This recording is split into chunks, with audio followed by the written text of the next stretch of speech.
annual meeting from 12 right after ng worship. Magkaroon tayo ng church annual meeting para sa mga official church members. So, paano malalaman kung official church member ka? Tanongin mo katabi mo, official church member ka ba? Paano mo nalaman? Okay, ang basehan natin po ngayon ay nag-fill up ka ng membership form. Update po tayo. Kung hindi ka nag-fill up ng membership form, malaya ka pong makapag-desisyon kung gusto mo lang umuwi right after worship o kaya naman gusto mo rin mag-observe sa church annual meeting. Pwede naman po yun. Kasi ang church annual, yung submission, oo, yung pala, hindi pa kayo nagsasubmit. Submit na kayo sa inyong area coordinator. Sa amin, parang Sister Remy na lang yata ang hindi nagsasubmit. So, yun yung basihan natin, ano? So, yung gusto ma-consider siya na official member, ay mag-submit kayo.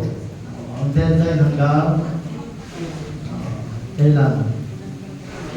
Para pag nag-senior citizen kayo, na birthday kayo ng 68, kasama kayo sa isa-celebrate.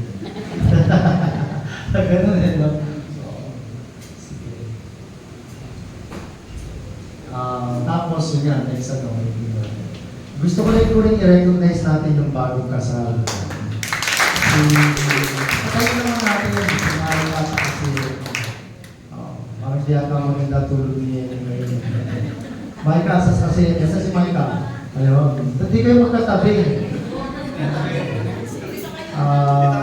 Sabi ni Maika, hindi raw siya sanay matulog ng may dito ka, hindi naayos na yan natin eh. Diyan ka, dito ka. Ayusin niya raw. Tabi tayo eh.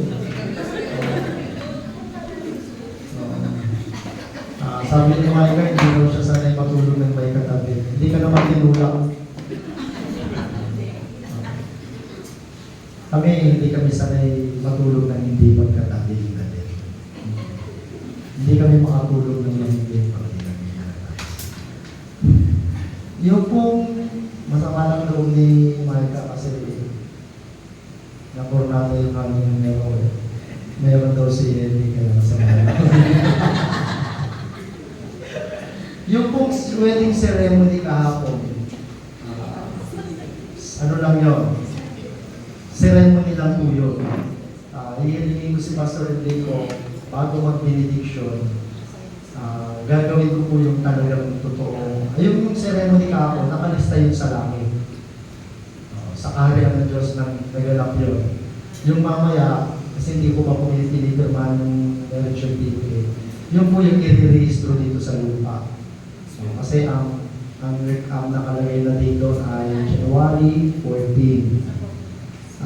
Yun po ay ginawa para hindi na sila humingi ng special permit kapag ginagawa ang kasal sa labas ng kapilya ng chapel. So, para maging makatotohanan po yung nakalagay dito sa marriage certificate na dito sila ikinasal dahil hindi na sila humingi ng permit. Bago kayo po mag-benediction, magkakaroon tayo ng 1-minute wedding ceremony. Kakasal natin ng Jesus. Ganyan na ako, pwede naman yung pero wala nang kainan, no? Baka mag-expect kayo, wala nang kainan. Nililiwanag ko lang. Baka mag-expect kayo. Oo. Yung ano, baka nakita niyo po, nakulo niyo po yung pang-sign pen ko na ginagamit yung pagkakasal ako. So, yun na po, please. Palalim sa pen. Hindi ginalit sa akin. Madalas kong ginagamit. So, yun lang po. Purihin po ang Panginoon sa buhay ng ating tagapagsalita. Bagay na po siya ngayon kay Sister Jo. Hindi lang kasama.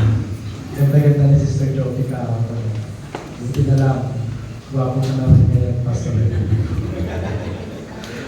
Hindi ka na mukhang driver ni Sister Palakpak mo ang Panginoon.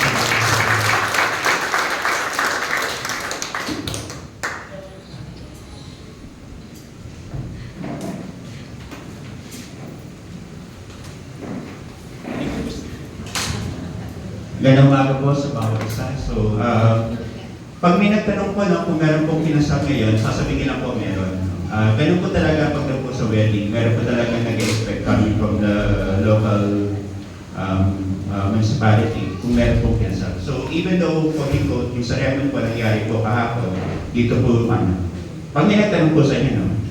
Tsaka wala na po tututo pag may nagtanong po. Tayo ba'y manalangin?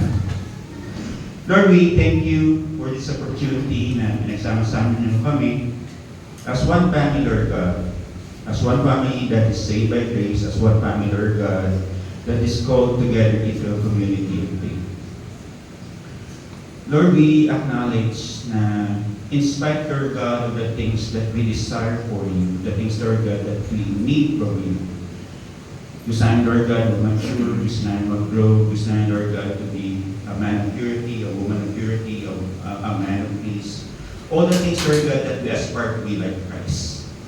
In one way or another, Lord God, we acknowledge na ang dami pa namin process na dadaanin. Ang dami pa namin kahinaan na dapat namin ma-realize. Ang dami pang mga dimensions sa buhay namin, Lord God, na unti-unti pinapakita niyo that we have not yet given up and even surrendered. Lord, in spite of all the things that could limit you in our lives, you have chosen, Lord God, to be faithful and good. Lord, we thank you that you are a good God, that you are God, Lord God, who cares for us. Na wala kang pwedeng ipagmalaki, na wala kang pwedeng sabihin, Lord God, ng sarili namin that will give us an advantage, Lord God, even in ministry, even in life. But you have chosen us, Lord God, because of your grace. Grace lang talaga, Panginoon, kung ba't kami nandito. Grace lang talaga kung ba't kami to-continue, ba't kami, Lord God, nagtatagumpay. Grace lang talaga. Lord, we don't rely on our strength, we don't rely on our skills, we don't rely, Lord God, on our intellect, we don't rely even anything, Lord God, in us. Because nothing in us could ever please a holy God. Lord, we submit to you our sinfulness. We surrender to you our sins. Anything, Lord God, that harms us, anything, Lord God, that hurts you, anything, Lord God, that caused us to be a stumbling block to other people, even, Lord God, to ourselves. Even, Lord God, yung mga beliefs and practices namin, Lord God, na nag-limit in how you use us. We surrender. We surrender them to you. Lord, we thank you that you are here, that you said in your word, if there are two or three gathered in your midst, you are in them, among them. Lord, we thank you for the fellowship right now, even of the Holy Spirit. That everything, Lord God, that we will be dealing with your word, we ask for your blessing. We ask, Lord God, for the sanctification of our mind, even, Lord God, the cleanliness of our hearts. That even though, Lord God, we are not worthy to receive your word, you have called us to receive your word. Lord, we pray itong word mo na ibibigay sa amin ngayon, yung teaching mo, Lord God, will always be practical, Lord God, will always be beneficial, that every aspect of our lives, that we'll be able, Lord God, to grow, to be like Jesus. Bless us, Lord God, cover this place with your most holy God. And Lord, we just declare that this is a time with you. That this is a time for us, Lord God, to learn from you. Just be with us, cover us, Christ, in prayer. Amen. So, magandang umaga po, no? So, last time, yung pag-usapan natin si Gideon, no? So, usapang Gideon po pa rin po tayo. So, hindi ko po alam kung kailan po matatapos yung chapter ni Gideon, but hopefully matapos po, no? Yesterday, medyo, kinabahan ako kay Brother Paolo. Kasi yung mata niya po kahapon, forevermore. Kasi ba, inisip ko, bakit hindi niya matapos?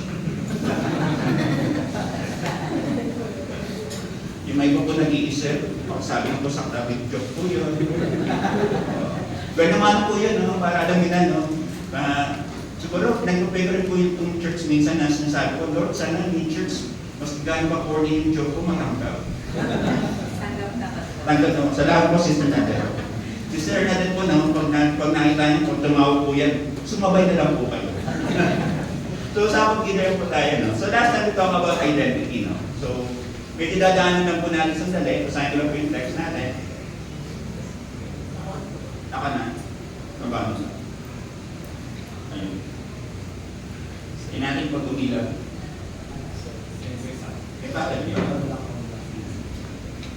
Ayan. Thank you. Pag nakita ko ng kulay ko na ito, naalala ko po sa akin. Joke rin po yun. Tingnan mo. Hindi ko tayo matapos eh. Okay, so, saan lang po, nalabasan ko na last time, so, saan lang po. Now the angel of the Lord came and sat under the terebinth at Ophrah, which belonged to Joash the Abiezrite, when his son Gideon was beating out wheat in the winepress to hide it from the Midianites. And the angel of the Lord appeared to him and said to him, "The Lord is with you, O mighty man of valor." And Gideon said to him, "Please, my Lord, if the Lord is with us, why then has all this happened to us? And were all his wonderful deeds that our fathers recounted to us, saying, Did not the Lord bring us up from Egypt? But now the Lord has forsaken us and given us into the hand of Midian." Okay. Basahin ka rin po, nakaka lang po magbabasa. Okay lang po, alam ko na nakabasa naman po kayo, no? Pag siya po magbasa kayo. Sige ako na po. Ganyan eh. Wala. And the Lord turned to him and said, "You go in this might of yours and save Israel from the hand of Midian.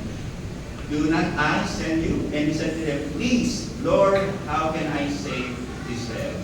Behold, my clan is the weakest in Manasseh, and I am the least in my father's house." And the Lord said to him, "But I will be with you, and you shall strike the Midianites as one man." And he said to him, "If now I have found favor in your eyes, then show me a sign that it is you who speak with me. Please do not depart from here until I come to you and bring out my present and set it before you." And he said, "I will stay till you return." So last time po, pinag-usapan po natin is identity. No? So pag-usapan po natin yung involvement.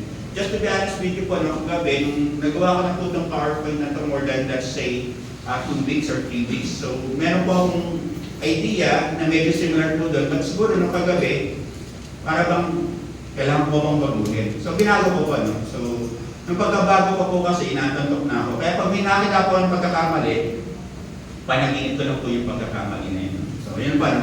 So bigyan po natin ng review, no? Hindi ko po natapos na maayos yung last week yung about identity, no? Kasi I had to supposedly end that with an illustration. So ito po yung illustration. Yung illustration na to, narinig ko na po many times. So still we're talking about identity.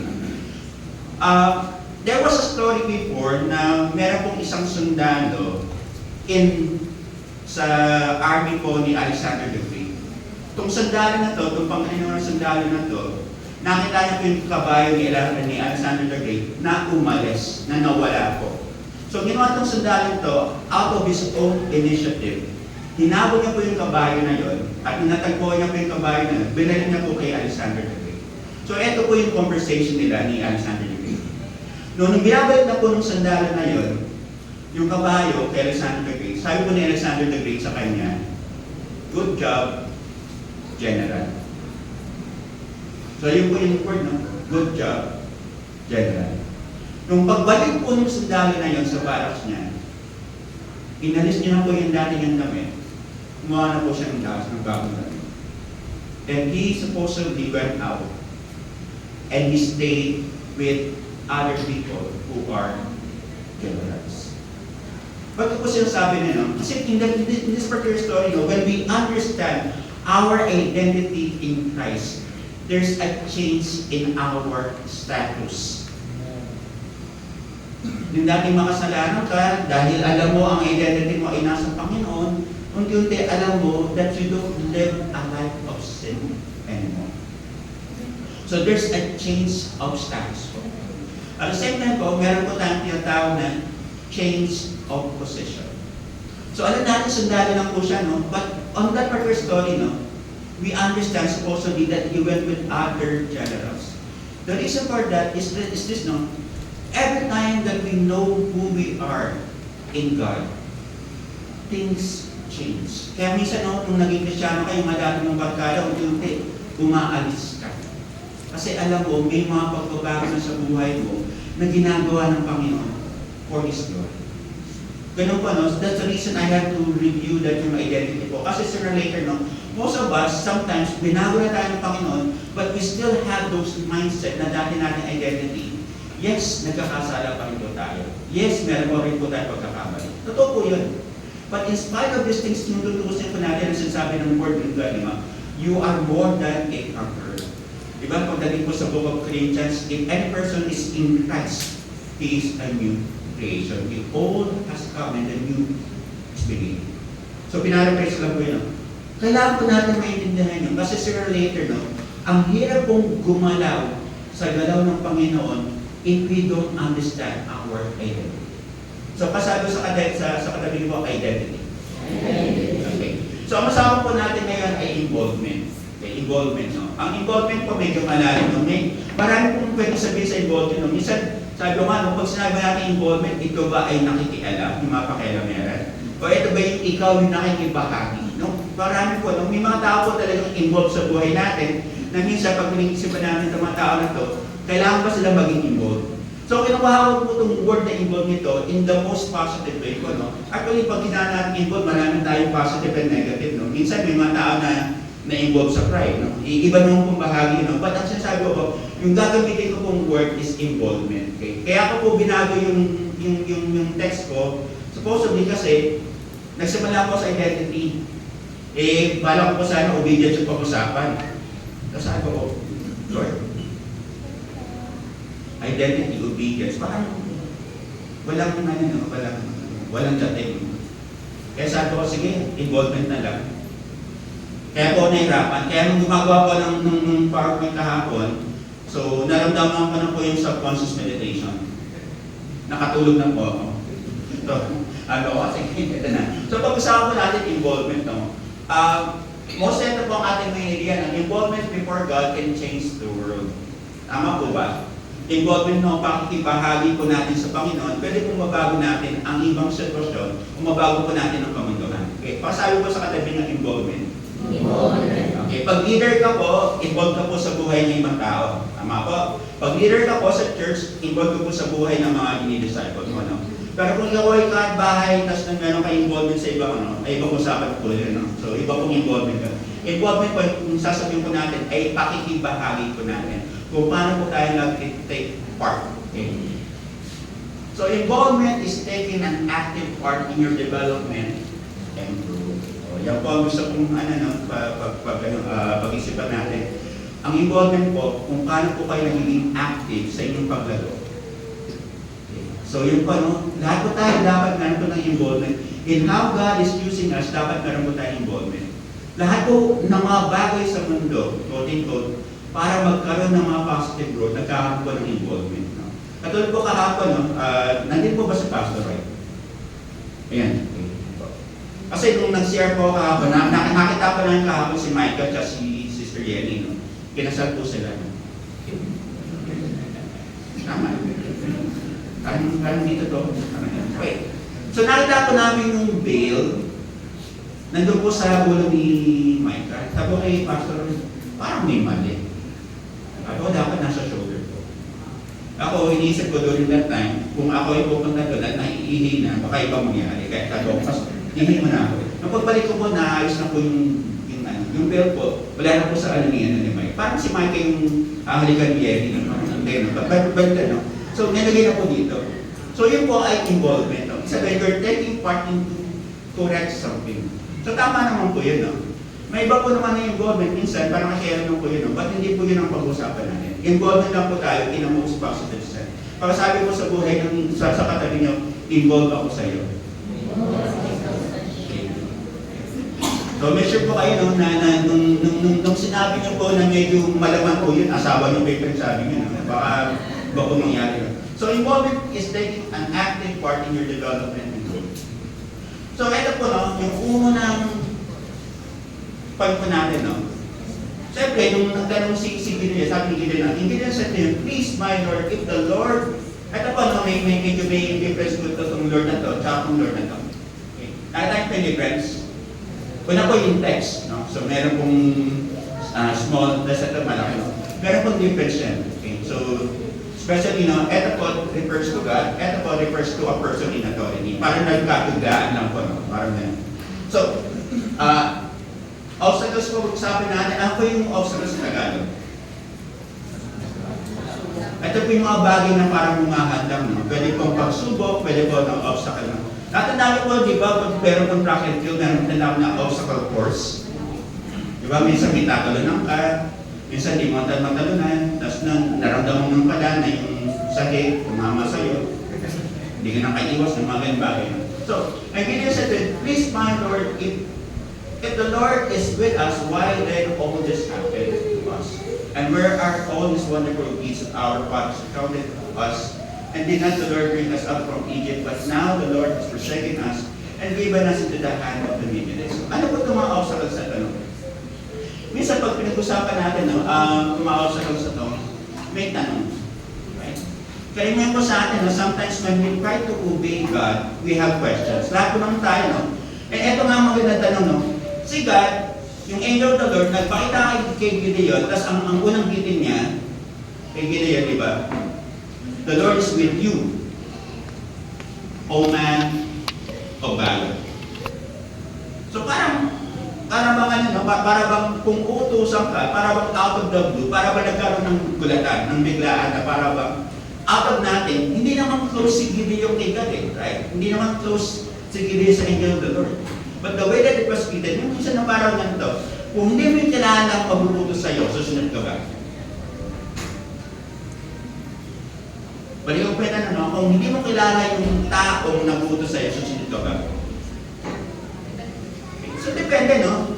Malay mo, kung traffic enforcer yan, na mukha ng police, may figure of authority, pwede, no? O kaya mukha ng matanda yan, na para bang, alam mo na, no? May mga tao na hindi mo kilala, but they have supposedly appearances of authority, susunod ka. But syempre, may tanong ka. No? Hindi naman lahat 100% natitiwala ka. Natatanda ko natin, habang lumalaki po tayo sa mundo, habang tayo po ay nagmamature, hindi po lahat ng tao pwede natin pagkatiwalaan in all levels ng buhay natin. Right? Minsan, pag may mga nagtitinda lang naman ng mga sigarilyo dati, no, magtatanong ka ng lugar. What's sa itong lugar na to? Diba? Kung nga, those are just common questions. Yeah? Pero minsan, no, dati tatanda ko when I went to Lawton, nagbabayad ko ng pag-ibig. Iba pong pag-ibig yun, no? Yung buhay housing loan. So, pupunta na, tapos sabi sa akin, dun sa Liwasang Bonifacio, dun sa Park and Ride, sabi nagbago na yung pag-ibig na bayad, na office. So, napapunta ako sa Intramuros. Ayun nga pagtanungan ko, pwede ka driver. Sabi ko, mukha rin hindi ko alam. Boss, malayo ba yung Intramuros dito? Oo, malayo yun. Sige, lalakarin ko na lang. Kasi sinabi ko, nabigla sa akin yung pwede ka driver. Kasi sabi ko, Bros, malayo talaga yan. Sabi ko, don't worry, taga-tondo ko. Pinanong ko na lang. The point that I'm trying to stress is this, no? Hindi lahat ng information on a perfect stranger pagkakatiwalaan natin. Right? Kasi mas paano, nandun ka eh. Pagdating po kay Gideon, yung sinabi ng angel of the Lord, di ba, sa kanya, para bang, the Lord is with you, O man of valor. Ang hirap kong tanggapin yun. Kasi, out of the blue, sino ka ba?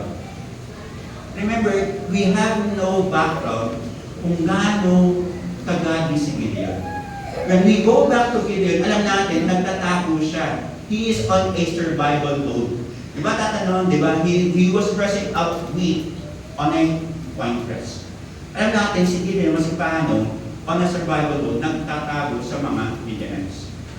We're not so sure how godly is Gideon is. Kaya ang word na to, nung dumating, from the angel of the Lord to Gideon, the Lord is with you, O man of valor. Hindi makaka-relate kagad si Gideon. Diba minsan ganun, no? Para bang, Lord, may word kayo. Pero ang hirap maka-relate. Kaya minsan tanong ka ni Gideon, ito eh. Diba? Ang sabi ng angel of the Lord is with you. Tama po ba? Sabi ni angel of the Lord is with you. Ito yung obstacle ni Gideon. Sabi niya, please my Lord, if the Lord is with us. Parang sasabi niya, eto sinabi mo, hindi yan ang katotohanan ko. Diba? The Lord is with you. If the Lord is with us, why then all this happened to us? Kung kasama namin ng Diyos, bakit nangyari? Kaya ang hirap kagad i-absorb. Because Gideon is working on a different reality from the Word of God. Baka natin, kaya minsan may mga verses tayo claim, minsan hindi tayo makarelate kasi the conditions of our lives is different from the Word of God.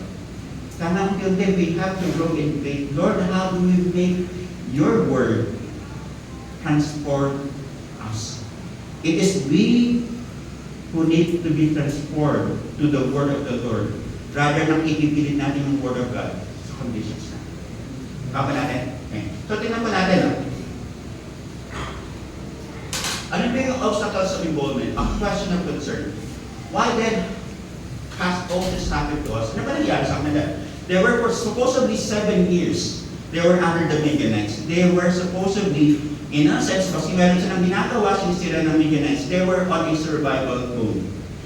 Pag sila ng survival mode, minsan 50-50 chances ka lang, minsan break-even ka lang, minsan parang hindi na ako patay, gutom ka lang, minsan sakto ka lang, minsan one-day ka lang kumakain, right? And this is the situation na ni Gideon. Parang sinasabi niya, kung kasama namin ng Panginoon, bakit kami nagigirap?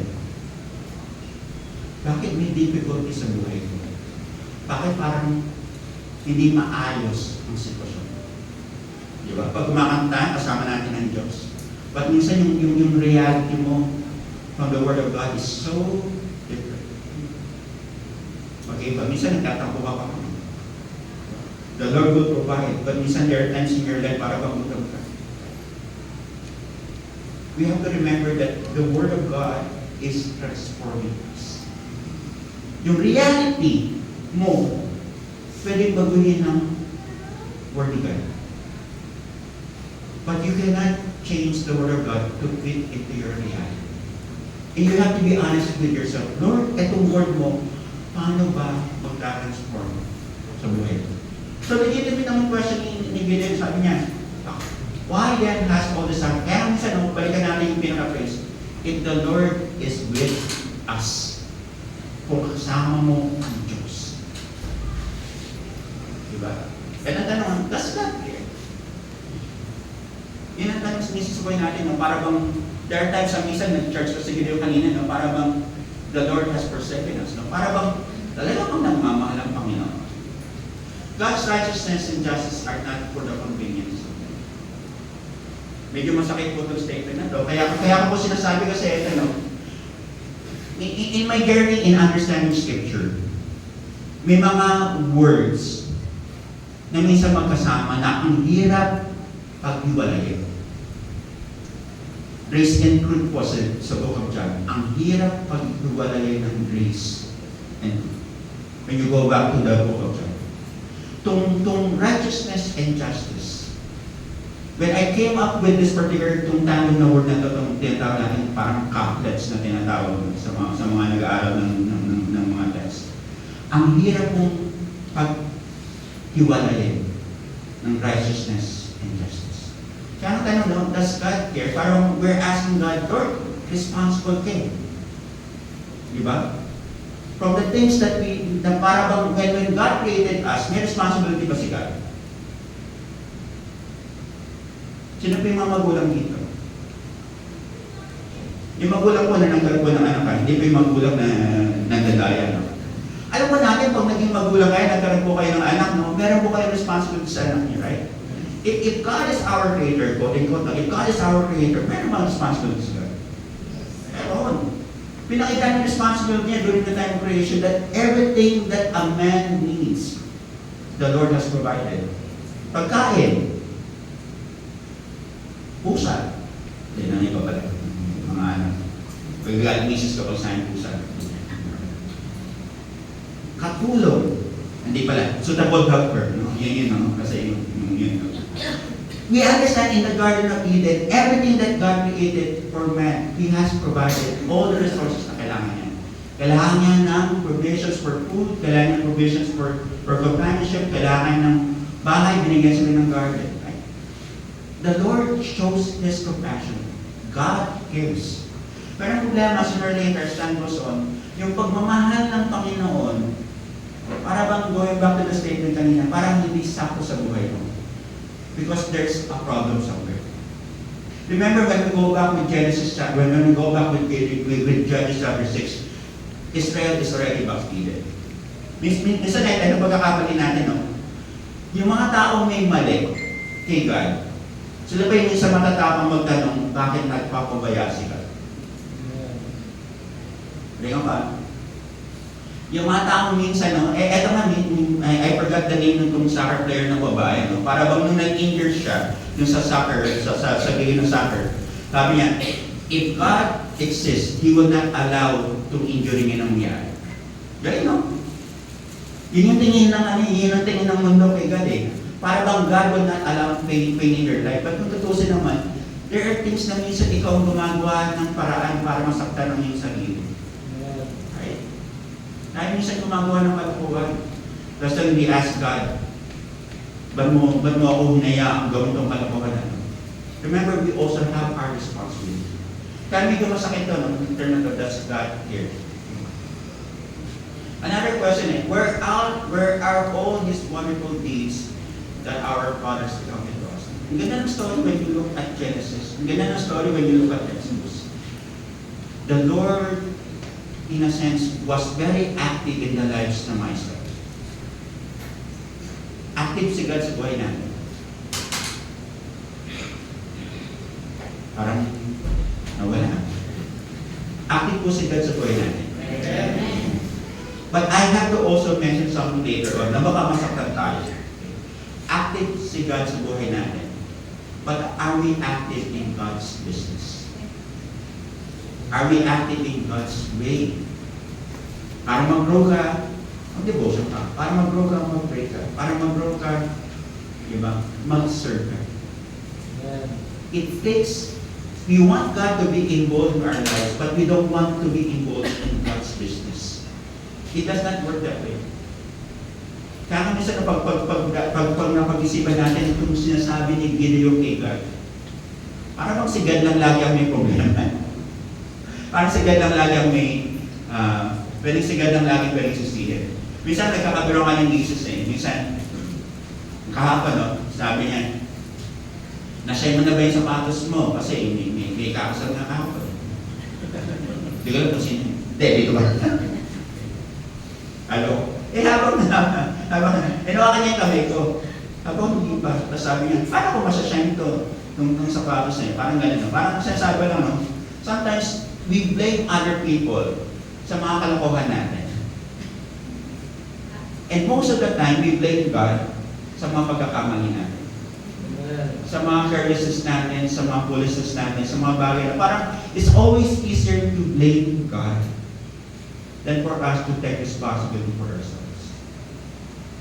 Kaya sabi ni Gideon, if the Lord is with us, bakit nangyari? Nasaan na yung mga promises niya? Nasaan na yung mga gagandang story? Right? This is our common problem. Okay? Gusto natin maraming alam. Gusto natin marami tayong masasagot. Gusto natin marami tayong quote-unquote. We know a lot of things about the Bible, even in life. Okay lang yun. But sometimes, itong knowledge natin, we always like to seek answers. But sometimes God does not answer. Knowledge deals with a lot of information. Yung wisdom settles down. Ano pinagkaiba nila? Sino po sa inyo kilala po ang misis ko? Taas po ako. Salamat po. May iba po. May asawa na po ako nung hindi ko nakalam. No? Si Teacher Jogo po nga sa I could know a lot of things about my wife. No? Saan siya pinanganak, ilang sila magkakapatid, sino nanay niya, sino tatay niya, ano yung mga favorite colors niya, ano yung struggles niya sa kanyang thesis ngayon, ano pa ba, yung malaman. Marami, no? But sometimes, no, at eto maganda, no? Alam kong teacher sa Southville Senior High School, Southville 8B Senior High School. Pero hindi ko alam kung ano nangyari sa buhay niya pag nagtuturo na siya. Hindi ko alam kung paano siya nag-deliver ng kanyang lesson sa math. No? Hindi ko alam kung ano yung lesson kanya.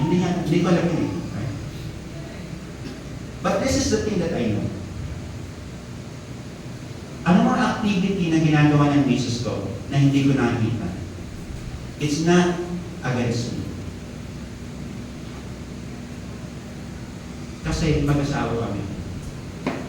Yung mga, quote-unquote, no, yung mga bagay na pwedeng niyang sabihin against me. Pwede niya sabihin yun eh, kasi wala ko yun. But yung wisdom kasi ganito eh. Asawa mo yan.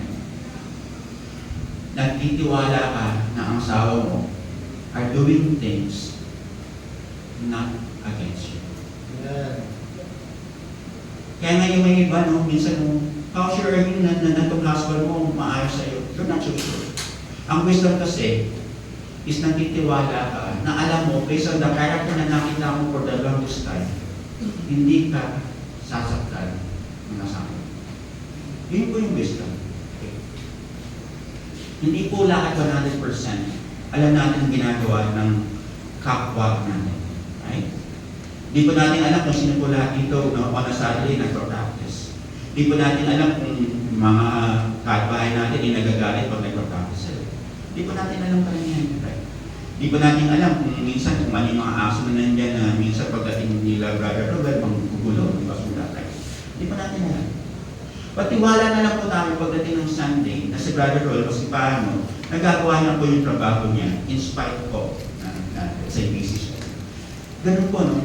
There are things in our lives that sometimes pag matanda ka na, ayaw akong tumingin.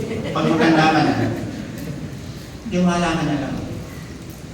Kasi, alam mo, that's the wisest thing. Pagdating kay God, sometimes God will never answer your questions. Kaya nga nakita naman, di ba, nagtanong si Gideon eh. Hindi sinagot ni God. Hindi sinagot ni Angel of the Lord. Hindi sinagot. Kasi, may perspective doon eh. A question of clarity, no? Did not the Lord bring us out from Egypt, but now. Ito masakit eh. But now the Lord has forsaken us and given us in the hand of the Midianites. Totoo naman, no? When you go back with Exodus, it was God who through Moses inalis ang Israel, right? For 40 years in the desert. Okay. But ito masakit, but the Lord has forsaken us. No? Parang, kung natutusan ng si Gideon, kausap mo na nga yung angel of the Lord na sasabihin mo, the Lord has forsaken us.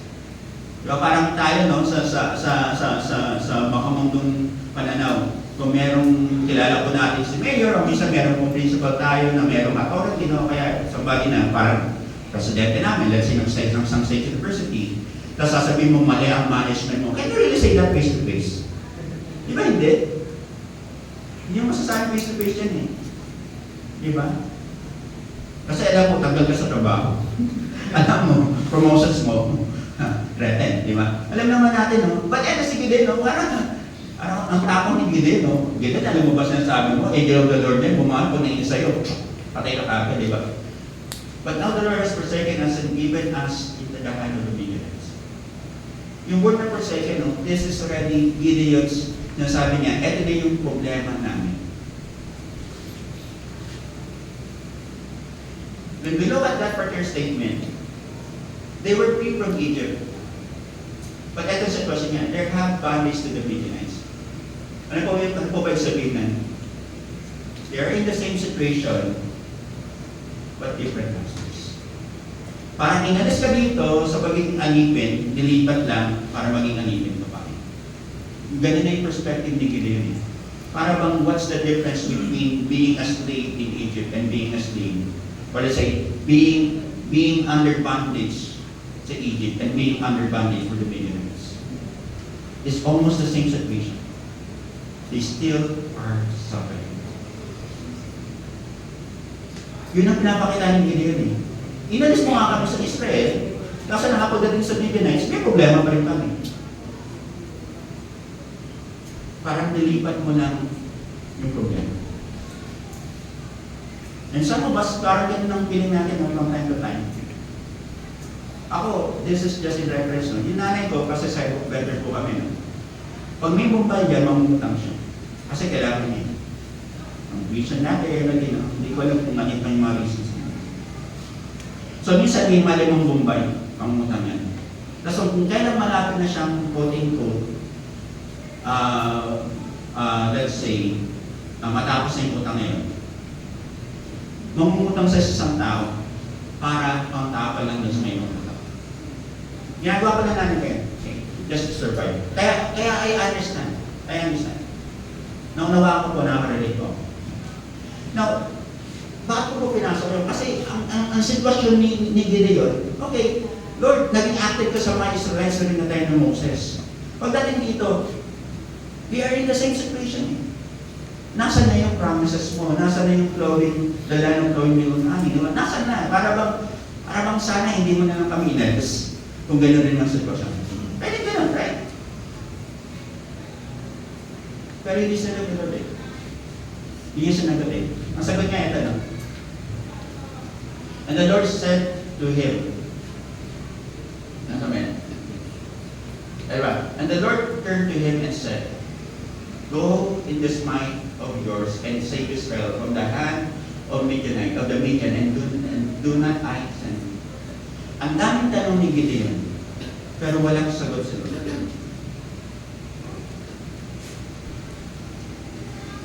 Nagtanong mo siya, right? Kumusta ito yung tanong niya? But, dito sa kanyang ulo ko, the Lord turned to him and said, etong word na turn to him dito sa manulo eh. Kasi, alam natin, when we look at the verses, nag-uusap naman yung angel of the Lord in Gideon, right? Paano ba nag-uusap ang mga tao? Nakaharap, right? Ganito, let's say, harap yung telephone. Express siya, kaharap ko. Paano mo ipapasok yung term na and the Lord turned to him?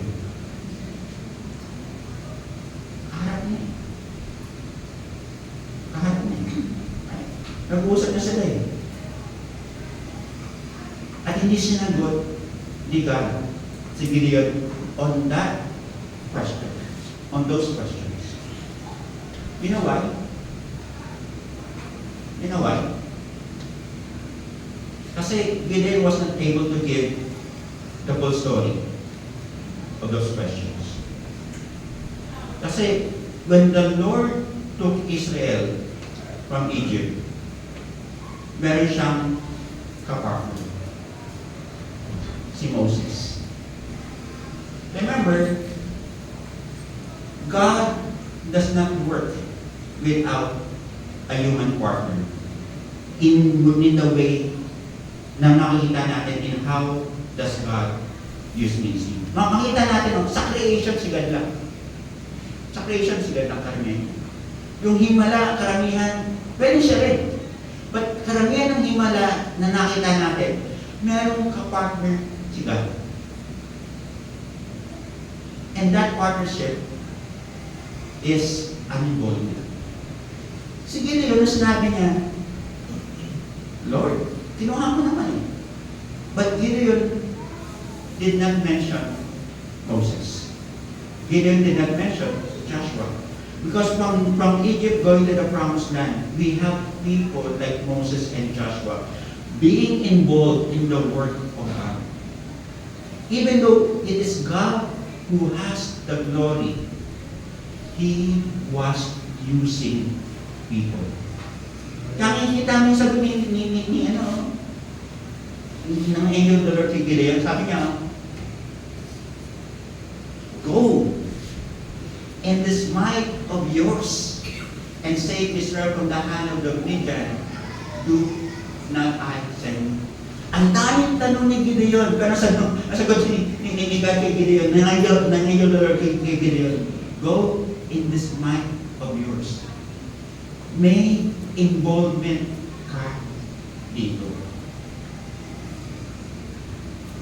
Nung involved ni Gideon yung pag-alis ng mga Israel sa Egypt.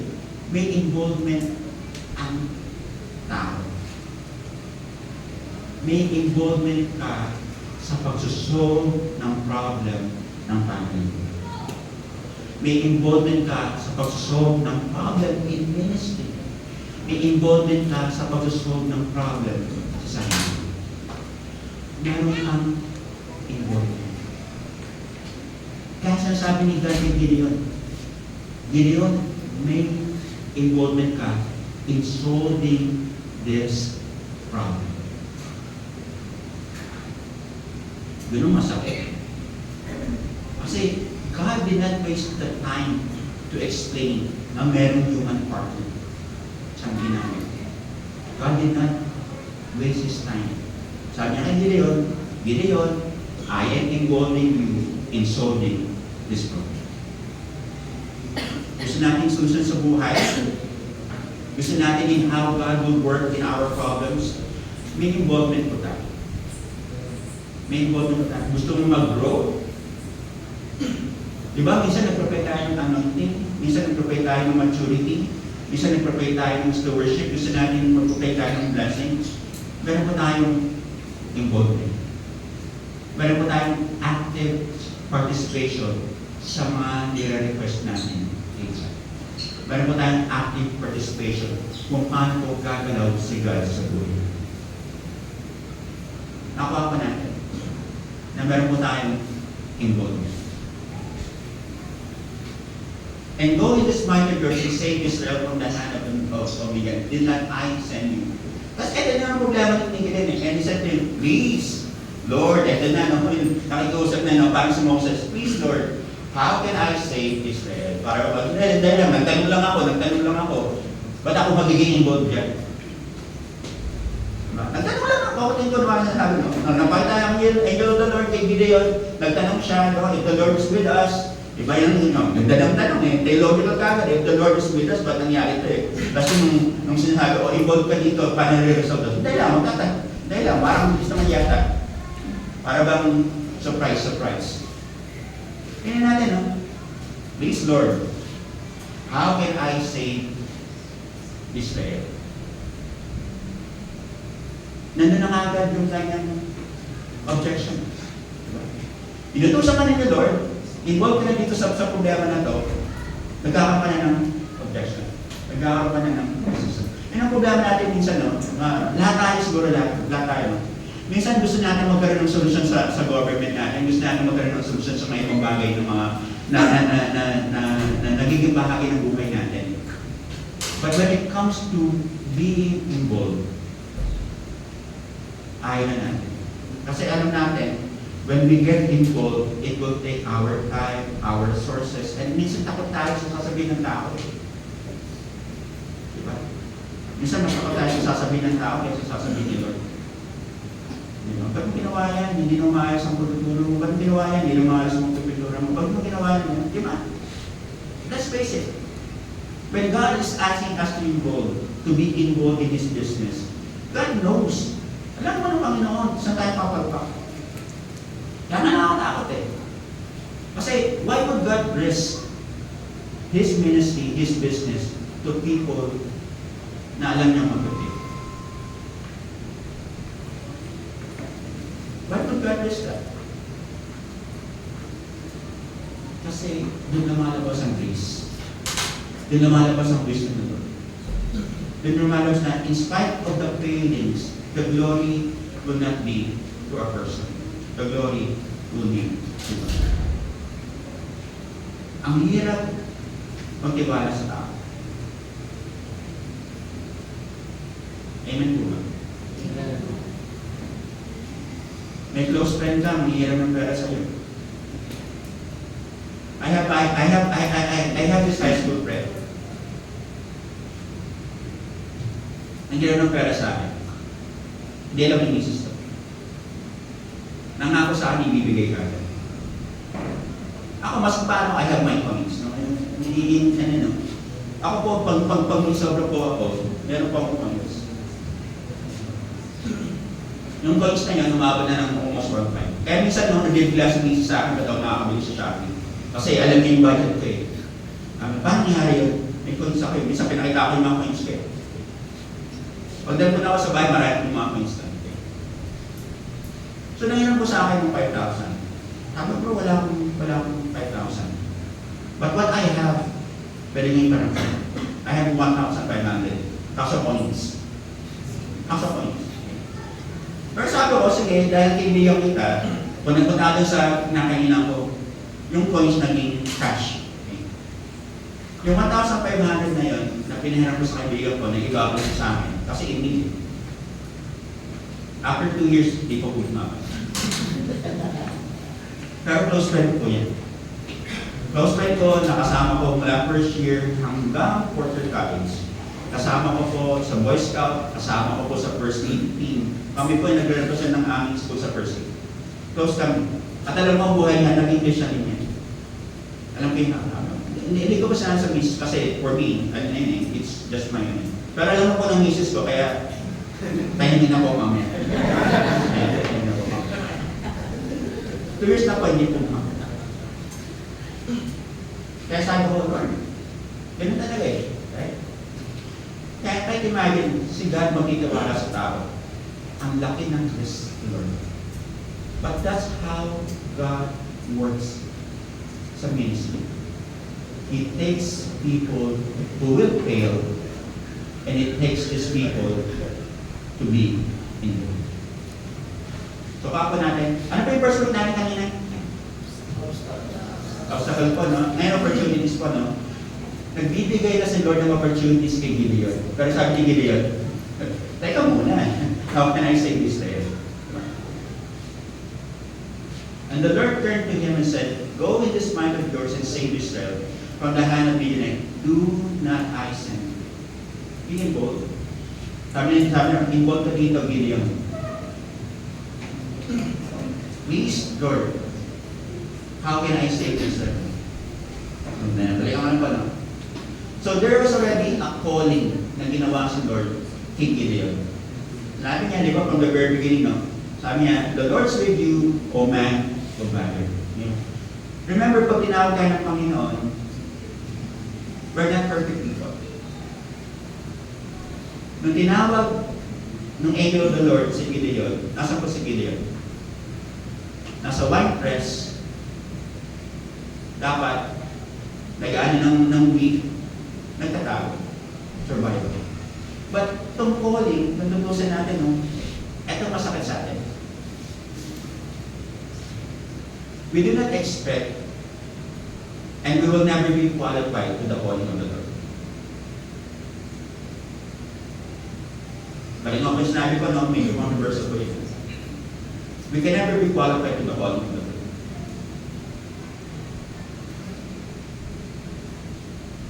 Balik ko ulit. We will never be qualified for the calling of the Lord. The reason for that is this eh. Kung grace yan ang magtawag ng Lord sa iyo, can any person be qualified? Kung grace ang magtawag sa iyo. Kaya nga undeserved. Diba? Kaya pag tinawag tayo ng Panginoon, is by grace, hindi porket magaling ka. Kaya nga minsan ito, no? Yung involvement by calling is by grace. Tapos ito tanong ni Jesus minsan, no? How can I say that? Behold, my clan is the biggest in Manasseh. Mabalik pa siya? Hindi. Pero meron pa rin siya, no? Matutusan mo, the weakest people, no? When you look at the book of Romans, God has taken the foolish things, no, in the world to show His wisdom. Hindi pa tayo ganun. Matutusan natin, no? Kung paano gumagalaw sa Lord sa buhay natin. Is everything by grace. Kaya sabi ko, Lord, saan ibang tao ka lang? Minsan magtuturo ko, saan ibang tao ka lang? Kasi minsan, alam mo habang nagtuturo ka, you're also teaching yourself. Alam mo kung nagtuturo ka minsan, di ba, pag tingin ng mga mata ng mga tao dito, the way that they express yung mga faces nila, alam mo minsan, sooner or later, baka naka-open ako. Baka hindi na ako kanin dito. Kaya naka-open ako. Mamaya hindi ako pag-pray niya. Baka na-open ako. Kasi yun naman talaga eh. Ang hirap magturo to please people. Kasi in one way or another, may criticism mo. Kaya nung sinasabi ng mga dati, tuturo ka, ayoko, bakit? Kasi pag nagturo ng spiritual gifts, alam ko, hindi naman lahat ako na hindi naman ako spiritually gifted. When I say spiritually gifted, paano tuturuan yung tao magaling sa music? Wala siya dito. Paano tuturuan magaling sa teaching? Wala. But sometimes ganun na. Pinagtuturo ka, not because you're good, but because of grace. Kaya, ano lang pa, just to set proper expectations, hindi po lahat ng tuturo dito, maayos po ang buhay. Hindi po lahat ng tao dito, magaling po talaga. Hindi po lahat ng tao dito, let's say, talagang yung mga bagay na tinuturo nila, na-apply po nila 100% sa buhay. Kaya ako po sinasabi yan, kasi bang sabihin niyo po, mga hypocrite kami. Minsan. Pero remember na, si God lang po nagpapatayo sa amin. Kaya sabi ko, deep inside, alam mo, ang struggle mo kasi, deep inside, piling mo guilty ka pag tumayo ka. Lahat po ng pastor dito, piling ko, in one way or another, lahat po ng mga worship leader dito, in one way or another, piling ko, meron pong feeling of guilt pag tamatayo, in one way or another. The reason for that, kasi alam niya, magtuturo kami, hindi pa nga pag-devotion. Magtuturo kami. Paano tuturuan minsan, walang dinahita sa buhay? Grace lang po talaga eh. Grace lang po. Pagdating po kay Gideon, yung mga tanong ni Gideon, para bang ang daming obstacles ni Gideon. Kami yung pinakamahina. Bakit kami magsasave sa Israel? Parang we're not qualified to save Israel. True. Kaya siya ang pinili ni si Moses, yung tutusin namin, parang hindi mo siya qualified eh, di ba? Pagkakatiwalaan ni God ng isang kriminal. Pero pinagkatiwalaan ni God. Si David, pinagkatiwalaan ni God, mas alam ni God, si David magiging quote-unquote murderer rin.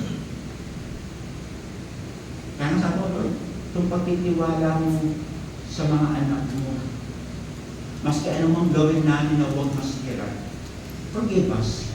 Maybe not now, but in the future, forgive us. Kasi alam naman namin eh. Alam naman, even alam nyo in one way or another, in the future, magkakamali kami. Right? Alam niyo po ba na kami ay tao? Si Pastor Nobel po ay tao. Si Brother Paulo po, nakumanda ng forevermore, ay tao. Si Christian po, ay naging unbeliever rin bago naging Christian. Alam po natin yan, in the end, magkakamali po kami. Ganun rin si Gideon eh. Sabi niya, Lord, ako, tatawagin mo, ako na nga yung pinakamahina, hindi, kami na nga yung pinakamahinang tribo. Bakit ako? Parang gano'n, no? Kasi doon po lumalabas yung grace. Doon. And everything that you will see, doon lumalabas yung grace. The grace of the Lord in the lives of men begets the glory of God. Involved by credibility. I am the least in my father's house. Ang dami nang usap ko eh. Parang nagkamali ka ng tao eh. Parang sabi ni Gideon sa Angel of the Lord, hindi ako dapat. Hindi ako. Right? Kasi wala akong credibility, wala akong penalty. Hindi ako ganun kapapala. God qualifies a person to meet his requirements. The essential trait in any servant of God starts with obedience. Obedience ba?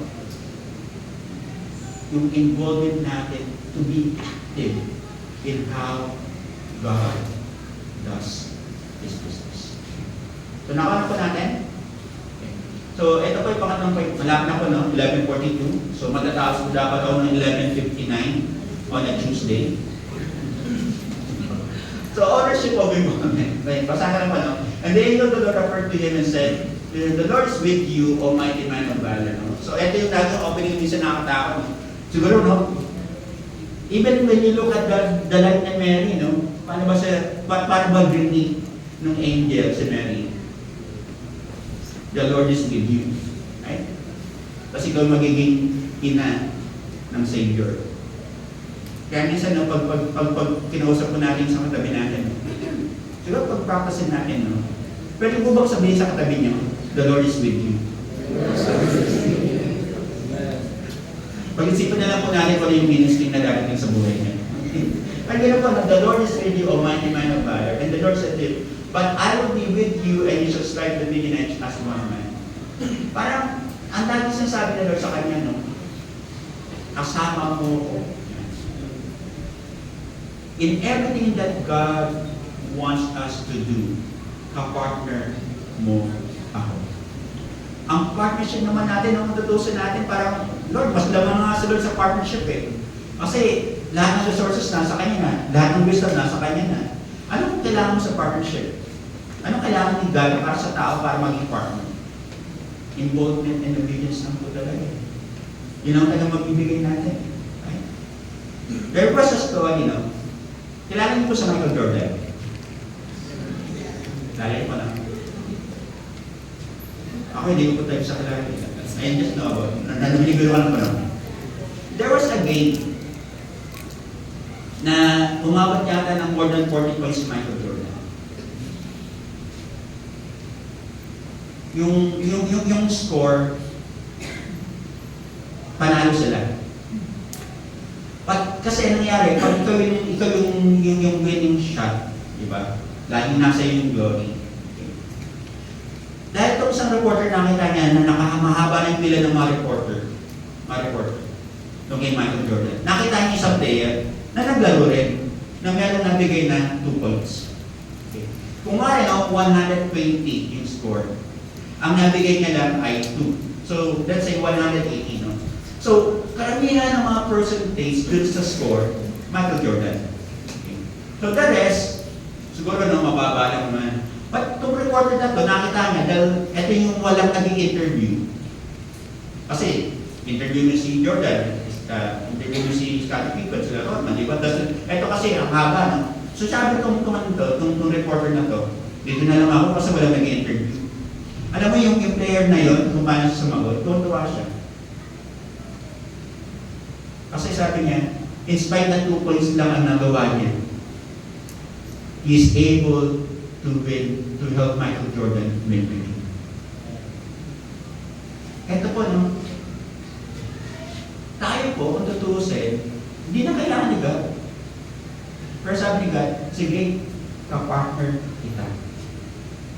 Maski 2 points lang ang mabibigay mo, kapartner pa rin kita. Kasi, we are here to win the game. Yung po yung pinapalitan ni Lord, no? Hindi mo kailangan maging magaling talaga. Kailangan mo lang talaga maging obedient and bold to win the game.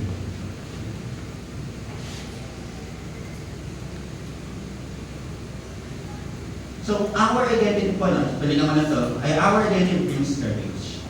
Kung sino tayo sa Panginoon, alam natin kung paano po tayo gagalaw, magiging matapang sa mundo. Right?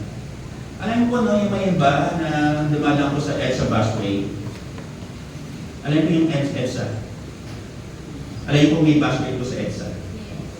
Yung EDSA busway po, ito po yung exclusive sa mga bus lang po. Pero meron pong mga ibang mga, let's say, na mga lawmakers na minsan pumapasok doon. Okay. Ang tatapang nila, o minsan anak ng mga general, ang tatapang nila. The reason na matatapang sila, kasi they always associate themselves kung sino ang kasama nila. Anak ng general, kung pamakilaman yan. Anak ng senador. Minsan driver lang eh, no? Minsan, yung nakita sa EDSA busway, driver lang talaga eh, ng isang senador eh. Pero gawin na pumasok sa EDSA busway, parang sinabi niya, kasi paano, they're taking the privilege. Okay? But let me give you this perspective. Yung identity po natin brings the courage that we need in life.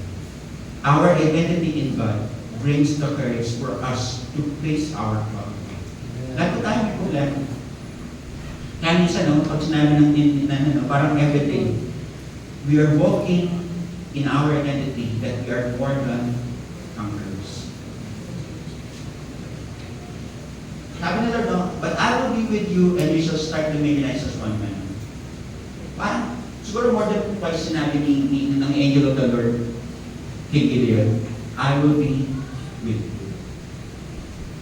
Minsan yung ganun pala, yung alam mo meron kang kasama sa buhay. Alam mo, yung kasama mo hindi ordinary but extraordinary. Na mas paano you can face life together. Yung companionship ni Lord. And you should start to recognize as one man. To our identity, remember nung kung paano po ginalaw o gumalaw si God sa buhay ni Gideon, nagkakaroon ako ng influence. Bigyan ko lang po ng example.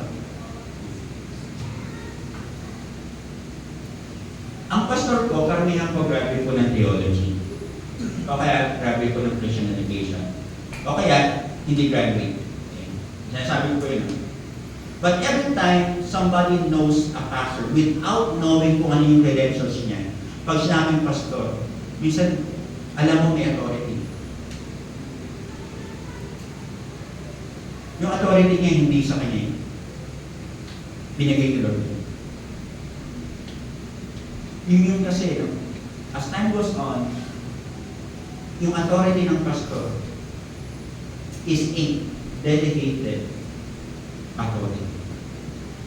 Because he submits himself to a higher authority, and that is God. Kaya minsan yung mga iba, pagdating sa election, meron tinawag ng deputize na mga poll watchers. Mas paano, no? Mas sasabihin mong deputize yan eh. Mas sasabihin mo kung si John yan eh. May delegated authority. Tayo po, no? As time goes on, we have also a delegated influence because we submit ourselves to God. Kaya nga sinabi, no? You shall strike the beginnings as one man. Grabe yun. Kasi try to imagine this, no?